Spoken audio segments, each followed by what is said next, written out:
அடுத்ததாக தங்கள் தரப்பு முதல் சுற்று வாதத்தை முன்வைப்பதற்காக அஇஅதிமுக சார்பில் முன்னாள் சட்டமன்ற உறுப்பினர் திரு பாபு முருகவேல் அவர்களை அன்போடு பேச அழைக்கிறேன். பலமுனை போட்டி இருக்கிற இந்த சூழ்நிலையில் அரசியலில் தேர்தல் போட்டி என்று வருகிற போது அது அனைத்து இந்திய அண்ணா திராவிட முன்னேற்ற கழகத்திற்கும் திராவிட முன்னேற்ற கழகத்திற்குமானது மட்டும்தான். காரணம், 1967ஆம் ஆண்டு காங்கிரஸ் பேரியக்கம் இந்த நாட்டின் ஆட்சி கட்டிலிருந்து இறக்கப்பட்ட பிறகு ஏறத்தாழ 75 ஆண்டுகள் இந்த தமிழகத்தை ஆண்டு கொண்டிருக்கிற இயக்கம் திராவிட முன்னேற்ற கழகம், அனைத்து இந்திய அண்ணா திராவிட முன்னேற்ற கழகம். திராவிட முன்னேற்ற கழகம் தொடர்ந்து 75 ஆண்டுகள் நிறைவு செய்திருக்கிற இந்த சூழ்நிலையிலும் 25 ஆண்டுகள் தான் இந்த இயக்கத்தை ஆண்டு இருக்கிறது. அதிலும் 10 ஆண்டுகள் புரட்சி தலைவர் எம்ஜிஆரால் திராவிட முன்னேற்ற கழகம் ஆட்சி கட்டிலில் அமர்ந்திருக்கிறது. 1967லும் 71லேயும். இது நான் சொல்லல. 1967 தேர்தலில் போட்டியிட்டு வென்ற பிறகு பேரறிஞர் பெருந்தகை அண்ணா சொன்னார், தமிழக மக்கள் எனக்காக வாக்களிக்கவில்லை, என்னுடைய தம்பி ராமச்சந்திரனுடைய தங்க முகத்திற்காக 40 லட்சத்துக்கும் மேற்பட்ட வாக்குகளை வழங்கி என்னை ஆட்சி கட்டிலே அமர்த்தியிருக்கிறார்கள் என்று பேரறிஞர் பெருந்தகை அண்ணா சொன்னது.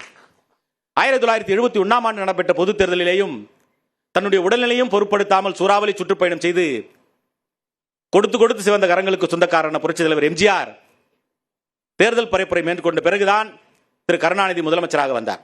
ஆக அனைத்து இந்திய அண்ணா திராவிட முன்னேற்ற கழகம் 53 ஆண்டுகளை நிறைவு செய்து 54ஆம் ஆண்டை அடியெடுத்து வைத்திருக்கிற இந்த சூழ்நிலையில் அனைத்து இந்திய அண்ணா திராவிட முன்னேற்ற கழகம் என்கிற இயக்கம் 31 ஆண்டுகளும், புரட்சி தலைவரார் திராவிட முன்னேற்ற கழகம் 10 ஆண்டுகளும் இந்த இயக்கத்தை ஆட்சி செய்திருக்கிறது, தமிழ்நாட்டை ஆட்சி செய்திருக்கிறது என்று சொன்னால் அது அனைத்து இந்திய அண்ணா திராவிட முன்னேற்ற கழகத்திற்கு கிடைத்திருக்கிற பெருமை.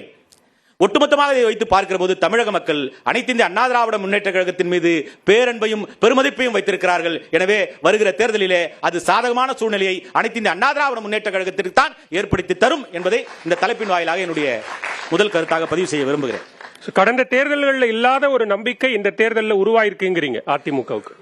நிச்சயமா இருக்குது. காரணம், நான் ஒன்னொன்னா பட்டியலிடுறேன். அனைத்து இந்திய அண்ணா திராவிட முன்னேற்ற கழகத்தினுடைய கோரிக்கை பொங்கல் பரிசு தொகுப்பாக 5000 ரூபாய் ஒவ்வொரு குடும்ப அட்டைதாரர்களுக்கும் வழங்க வேண்டும் என்று எதிர்க்கட்சி தலைவர் அண்ணன் எடப்பாடியார் கோரிக்கை வைத்திருக்கிறார்.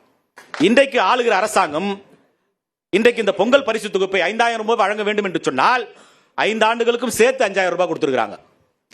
2022ஆம் ஆண்டு 1000 ரூபாய், 2023ஆம் ஆண்டு 1000 ரூபாய், 2024 எதுவும் கொடுக்கல, 2025ஆம் ஆண்டு 3000 ரூபாய். ஆக மொத்தம் இந்த பொங்கலுக்கு 5000 கொடுங்கனா 5 வருடத்துக்கும் சேர்த்து 5000 கொடுத்திருக்கிற அரசாங்கம் இந்த திராவிட முன்னேற்ற கழக அரசாங்கம். உங்களுக்கு முன்னாடி பேசின கார்த்தி, தேர்தல் வெற்றினாலே அது பணம் கொடுக்கிறது தான் அப்படின்னு நீங்க மாத்தி வச்சிருக்கீங்க, அதுக்கு நாங்க தயாரா இல்ல அப்படிங்கிறாரு அவரு. தேர்தல் ஆணையம் என்று ஒன்று இருக்கிறது, இந்திய தேர்தல் ஆணையம் என்று ஒன்று இருக்கிறது. நீங்கள் சொல்லக்கூடிய இந்த குறைகள், இந்த குற்றங்கள் உண்மையாக இருக்கிறது என்று சொன்னால் அவர்களின் மீது நீங்கள் நியாயமாக வழக்கு தொடுக்க வேண்டும். ஒழிய போகிற போக்கில பொத்தாம் பொதுவாக இந்த ஆளுகின்ற அரசாங்கமும் ஆண்ட அரசாங்கமும் பணத்தை கொடுத்து தேர்தல் வாக்குறுதியை பெறுகிறார்கள். நீங்கள் பணமே இல்லாமல் இந்த தேர்தலை சந்தியுங்கள், பணம் இல்லாமல் நீங்கள் தேர்தல் செய்வீங்கள், நாங்களும் பணம் இல்லாமல் நிற்கிறோம், யார் ஜெயிக்கிறாங்க பார்க்கறாங்க. இது வெற்றி சவாலாகத்தான் பார்க்க முடியும். தம்பி சூர்யாவும் அண்ணன் சம்பத் அவர்களும் பேசியது போல இந்த அரசாங்கம் பல துறைகளில் பல்வேறு தோல்விகளை சந்தித்திருக்கிறது. குறிப்பாக 505 தேர்தல் வாக்குறுதிகளும் 13 பிரதானமான வாக்குறுதிகளும் இந்த அரசாங்கம் 2021 தேர்தலில் போட்டியிடுகிற போது தேர்தல் வாக்குறுதிகளாக கொடுத்தார்கள். அதில் மொத்தமா நம்ம எடுத்து பார்த்தோம்னு சொன்னா ஒரு 67 வாக்குறுதிகளைத்தான் இந்த அரசாங்கம் நிறைவேற்றி இருக்கிறது. ஆனால் அண்ணன் தங்கமணி தமிழ்ச்செல்வன் வந்து சொல்லுவாரு, நாங்க 66 வாக்குறுதிகளை நிறைவேற்றலன்னு சொல்லுவாரு. ஆனால் நிச்சயமாக அது இல்லை. என்னிடத்தில் பட்டியல் இருக்கிறது, அதை நான் என்னால் சொல்ல முடியும். அவர்களுக்கே எத்தனை வாக்குறுதிகள் நிறைவேற்றி இருக்கிறோம் என்று தெரியாத ஒரு சூழ்நிலையில் தான் அவர்கள் இருந்து கொண்டிருக்கிறார்கள். ஆனால் தேர்தல் என்பது வேறு, அந்த களம் வித்தியாசமாக இருக்கும். அந்த களத்தில் மிகப்பெரிய சூழ்ச்சிகள் இருக்கும். அந்த சூழ்ச்சிகள் எல்லாம் புரிந்து கொண்டு வெறும் கோஷம் மட்டும் போட்டுட்டு, வெறும் கூப்பாடு மட்டும் போட்டுட்டு வாங்க ஓட்டு போடலாம் அப்படிங்கிறது மட்டும் தேர்தல் அல்ல. இந்த தேர்தலில் பலவிதமான வித்தைகள் இருக்கிறது. அந்த வித்தைகளை தெரிந்திருக்கிற 2 இயக்கம் அனைத்து இந்திய அண்ணா திராவிட முன்னேற்ற கழகமும் திராவிட முன்னேற்ற கழகமும் தான்.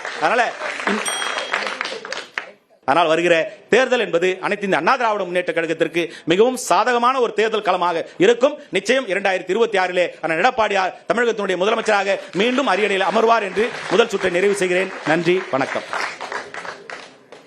மிக்க நன்றி திரு பாபு முருகவேல்.